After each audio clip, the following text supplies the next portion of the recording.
Like the video, subscribe the channel and on the notification icon. Hello guys, मैं संदीप कुमार। जैसे कि आप सभी जानते हैं कि राजनीति के अंदर हमारे दुष्यंत चौटाला जी का जो नाम है बच्चों से लेकर बड़े बुजुर्गों की जुबान पे जो है बड़े शानदार तरीके से लिया जाता है और एक अच्छी पहचान बना चुके हैं दुष्यंत चौटाला जी।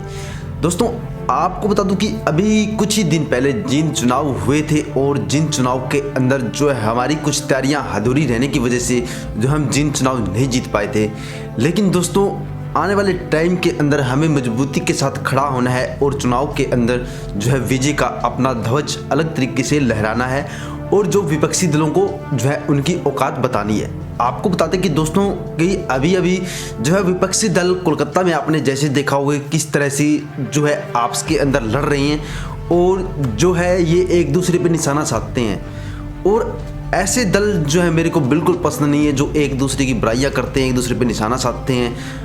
कम से उनको जनता के बारे में सोचना चाहिए, जनता की भलाई के बारे में सोचना चाहिए। जैसे कि हमारे सांसद दुष्यंत चौटाला जी दिन प्रतिदिन सोचते रहते हैं कि जनता की भलाई कैसे हो, जनता की भलाई के लिए वो कैसे कैसे कार्य करे, जनता की भलाई के लिए वो किस तरह आगे बढ़े, या ऐसे दिन प्रतिदिन जो है जनता के लिए ही जो उनका हर एक भाषण होता है वो जनता के लिए ही होता है। जैसे कि दोस्तों उन्होंने बेरोजगारी को दूर करने के लिए काफ़ी हद तक काम किया है, काफ़ी हद तक सराहनीय कार्य किया है। तो इसके मद्देनजर रखते हुए जो है लोकसभा के अंदर अभी जो चुनाव होने वाले हैं, लगभग 2 या 3 महीनों के अंदर लोकसभा चुनाव होने वाले हैं और अभी तक जो है सांसद कौन बनेगा ये निर्णय नहीं हो पाया है, लेकिन संभावनाएं बताई जा रही हैं कि जो सांसद बनने के लिए जो है सबसे योग्य उम्मीदवार है वो है मेघनाथ चौटाला।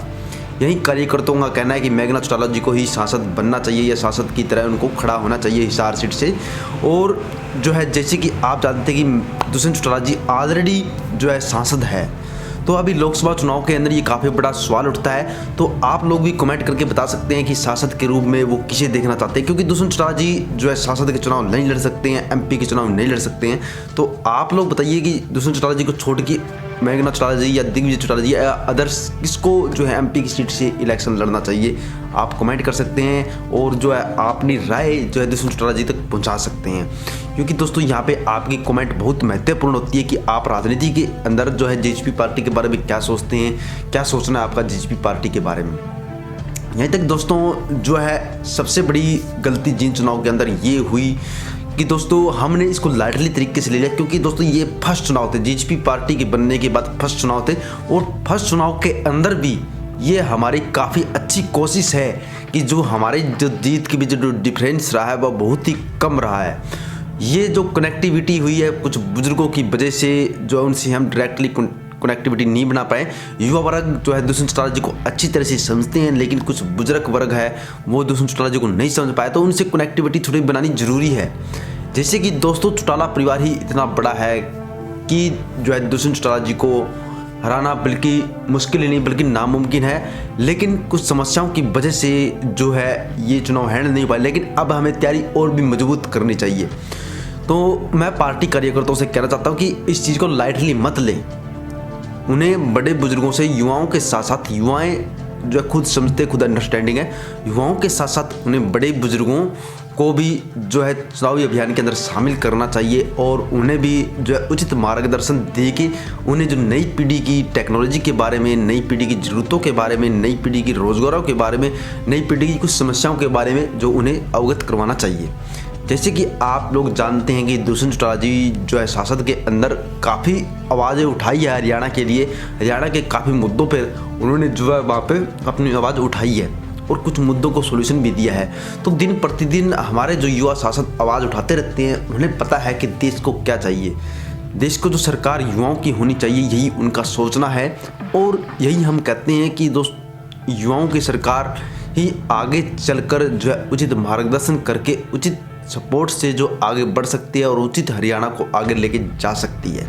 और यही राय हर किसी की है। आप भी कमेंट करके बता सकते हैं कि आप लोग क्या सोचते हैं इसके बारे में और आप लोग क्या सजेशन देना चाहते हैं। और आपको बता दूं कि दोस्तों यहाँ तक कि मैंने जनसंपर्क अभियान चलाया, कई बड़े बुजुर्गों ने दूसरी पार्टियों की, विपक्षी दलों की, जिनके नाम नहीं लेना चाहूँगा, काफ़ी जो है उनकी जो दुर्भाग्यपूर्ण स्थिति होती है या जो उनके जो नेगेटिविटी है, नेगेटिव पॉइंट है, कुछ लोग क्या होते हैं कि आपस में लड़ते रहते हैं, जो विपक्षी दल आपस में लड़ते रहते हैं, एक दूसरे पे आरोप लगाते रहते हैं कि इस सरकार ने ये नहीं किया, इस सरकार ने ये नहीं किया, हम ऐसे करेंगे, हम ऐसे करेंगे। क्या वो कभी कार्य कर पाए हैं? क्या उन्होंने कभी कार्य किया है? क्या उन्होंने कभी अपने कार्यों को अंजाम दिया है? जैसा कहा वैसा किया है? ऐसा अभी तक किसी ने नहीं कहा। एक अच्छी बात है कि जेजेपी पार्टी अभी नई पार्टी उभरी है, नई पार्टी बनी है। और दोस्तों, आप लोग भरोसा करके देखिए कि जेजेपी पार्टी कितना काम करती है। और मेरा मानना है कि जो है दुष्यंत चौटाला जी जो कहेंगे वो डेफिनेटली करेंगे, क्योंकि जुबान जुबान होती है और दुष्यंत चौटाला जी की जुबान पक्की होती है।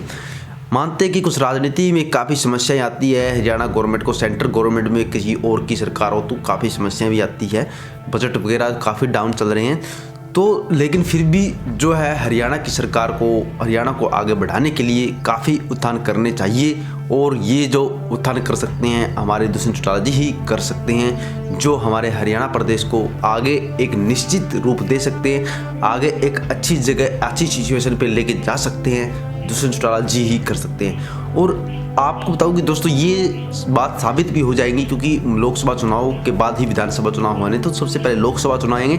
लोकसभा चुनाव के अंदर हमारे जेजेपी पार्टी का एमपी बनने से ये बात अच्छी बात साबित भी हो सकती है। तो हमें एमपी बनाने पर जोर देना चाहिए। जैसे कि अभी विचार चल रहा है कि हाँसी सीट से लोकसभा विधानसभा चुनाव के अंदर हाँसी सीट, हिसार सीट, काफ़ी सीटें ऐसी है जहाँ से हमें योग्य और कर्मठ उम्मीदवार और युवा उम्मीदवार वहाँ पे सीट पे जो खड़ा करना काफ़ी ज़रूरी है। और अभी चर्चाएं चल रही है कि मेघना चौटाला जी अभी पूरी तरह से ये डिक्लेयर नहीं हो पाया कि चुनाव लड़ेगी या नहीं लड़ेगी, लेकिन जो कोशिशें हैं वो बिल्कुल पूरी तरह से जारी है। लेकिन ये बात तो सभी को ओपन में तभी पता चल पाएगा जब चुनाव होंगे, और चुनाव होने में अभी कम से कम 2 महीने बाकी है। अप्रैल के आसपास चुनाव होने, आप सभी अच्छी तरह से जानते हैं। हमें बस अपनी जेजेपी पार्टी को आगे बढ़ाने के लिए जो अच्छी तरह से तैयारी करनी चाहिए, अच्छी तरह से मार्गदर्शन देके बड़े बुजुर्गों, युवाओं को, अगर हम कार्यकर्ता हैं तो हमें कार्यकर्ता होने का जो पूरा फर्ज निभाना चाहिए, ना कि हम चुपचाप बैठे रहें, ना कि हम लाइटली तरीके से लें। इलेक्शनों को लाइटली तरीके से नहीं लेना है, हमें जनसंपर्क अभियान करना है, बड़े बुजुर्गों से लेकर छोटे बुजुर्गों तक जो है हमें हर किसी के पास जाके उनकी समस्याओं का, कि उन्हें सरकार से क्या प्रॉब्लम है, वो प्रॉब्लम जो बताते हैं वो हर किसी तक पहुंचानी है कि उन्हें ये प्रॉब्लम है। किसी बेरोजगार को जैसे नौकरी से प्रॉब्लम होती है तो वो हमें दिखानी है कि सरकार ये इस बंदे की ये समस्या हल नहीं कर पाई है, और आने वाले टाइम के अंदर हम इस समस्या को ज़रूर हल करेंगे। तो दोस्तों, आपको ये वीडियो कैसी लगी आप कमेंट करके जरूर बताइएगा। दोस्तों, मैं संदीप कुमार आप लोगों से यही गुजारिश करता हूँ कि हमारी इस वीडियो को लाइक जरूर कीजिएगा। अगर आप चैनल को पहली बार देख रहे हैं तो नीचे दिख रहे रेड बटन पर क्लिक करके चैनल को सब्सक्राइब जरूर कीजिएगा, ताकि आपको लेटेस्ट अपडेट सबसे पहले मिल पाए। जय हिंद दोस्तों, मिलते हैं नेक्स्ट वीडियो में ऐसी कुछ लेटेस्ट सोशल इशू मुद्दों के साथ में। जुड़े रहिएगा, बने रहिएगा। जय हिंद दोस्तों।